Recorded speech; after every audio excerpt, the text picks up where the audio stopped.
Supreme court का ये decision जो है, ये माज़ी का जो फैसला था, उसी का एक अक्स है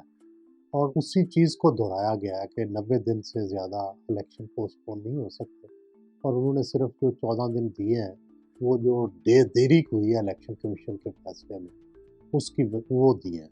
तो इससे पीटीआई को बड़ा फ़ायदा पहुँचा है और हुकूमत जो है, यूँ समझिए कि आज ज़मीन बोस हो गई है और मासवा है इसके क्या अगर कोई सुप्रीम कोर्ट से कोई बगावत नहीं होती या कोई जजेस जो हैं उनका कोई अलग से बेंच बन के इस फैसले को अनडू नहीं करता, तो यूँ समझिए कि आज हुकूमत की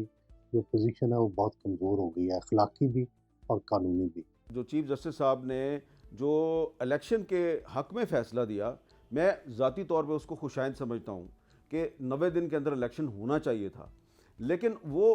उस फैसले को उन्होंने खुद ही एक और बेंच बना के उसको डिनाई कर दिया। और इंतहाई अफसोसनाक बात यह है कि वो जो 6 मेंबर बेंच है, उसमें जस्टिस मुज़ाहिर अकबर नकवी को भी शामिल कर दिया गया,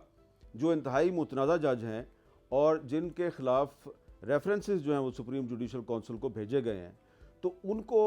उस बेंच में शामिल करके एक बहुत गलत मैसेज दिया गया है चीफ जस्टिस की तरफ से। ये डिसीजन एक्सपेक्टेड था बाहर में। और वो लोग जो आइन से वाकिफ़ हैं या आइन पढ़ते हैं या पढ़ाते हैं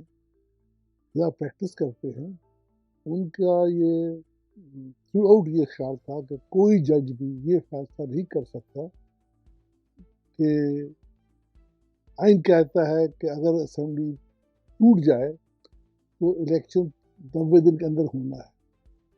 इस आइन से इन्हराफ करना जो है मुश्किल है। चीफ जस्टिस बंदयाल के साथ पहले भी हुकूमत के मामलात इतने अच्छे नहीं थे, लेकिन इस फैसले के बाद ये मामलात बिल्कुल उलझ कर रह गए हैं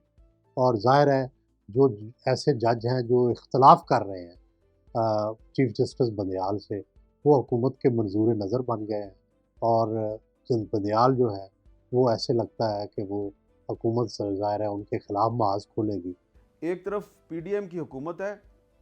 और उसके साथ हमें मिलिट्री इस्टेब्लिशमेंट खड़ी हुई नज़र आ रही है, और दूसरी तरफ जो है पाकिस्तान तहरीक इंसाफ है और उसके साथ सुप्रीम कोर्ट और हाई कोर्ट के बहुत से जजेस हैं, प्लस खुद इमरान खान साहब कहते हैं कि मुझे इंटेलिजेंस एजेंसीज के अंदर से इंफॉर्मेशन मिलती है। तो इसका मतलब है कि पाकिस्तान के जो अहम रियासती इदारे हैं उनके अंदर एक डिवीजन है। जब काजी फैसले से बहस कर रहे थे अपने केस में, तो कह रहे कल आपकी बारी है, आज मुझे हाउंड किया जा रहा है, कल आपको किया जाएगा। तो मैं समझता हूँ अदलिया जो है जब इकट्ठे होकर बैठेंगे तो ये फिर अपने रूल्स बनाएंगे या तब्दील करेंगे। आज वो जस्टिस काजी फायज ईसा जिसने मिलिट्री इस्टेब्लिशमेंट की सियासत में मुदाखलत के खिलाफ फैसला दिया, आज वो एक तरफ खड़ा है, और मुज़ाहिर अकबर नकवी जिसने फ़ौज की सियासत में मुदाखलत के ज़िम्मेदार परवेज़ मुशर्रफ को रिलीफ दिया, वो दूसरी तरफ खड़ा है। और डिवीज़न में नज़र क्या आ रहा है कि आपका जो चीफ जस्टिस है उमर अताब बंदयाल, वो परवेज़ मुशर्रफ को रिलीफ देने वाले जज के न सिर्फ पीछे खड़ा है बल्कि उसको करप्शन के इल्ज़ामात से बचाने की कोशिश कर रहा है। गैर जमहूरी अदारे भी इस फैसले से खुश नहीं होंगे और उनका कोई ना कोई रद्द-ए-अमल ज़ाहिर है हमारे यहाँ ये तो है नहीं कि अदलिया के फैसलों को मनो-अन तस्लीम कर लिया जाए। तो इस पे रुकावट हो सकती है इस फैसले को मानने में। मसला मुझे अब नज़र आ रहा है चीफ जस्टिस ऑफ पाकिस्तान पे, जो एक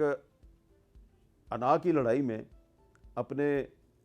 जो साथी जजेज़ हैं, जो शायद 8 हैं, और चीफ जस्टिस साहब समेत जो उनके साथी जज हैं वो शायद 7 हैं। तो चीफ जस्टिस साहब इस वक्त जजों की एक अकलियत के तर्जुमान हैं और अक्सरियत के ख़िलाफ़ उन्होंने एक ऐलान जंग कर दिया है। इस फैसले के बाद अगर हुकूमत किसी तरीके से इलेक्शन के होने में रुकावट डालेगी तो वो आएगी जुमरा कंटेंट में। उसमें हमने पहले एक वजीर आजम को फारग किया हुआ है कंटेंट में, इलेक्शन कमीशन फारग होगी और जो भी अफसरान होंगे, और कोई बंदा अफोर्ड नहीं कर सकता कि उसको फारग किया जाए उसकी नौकरी से।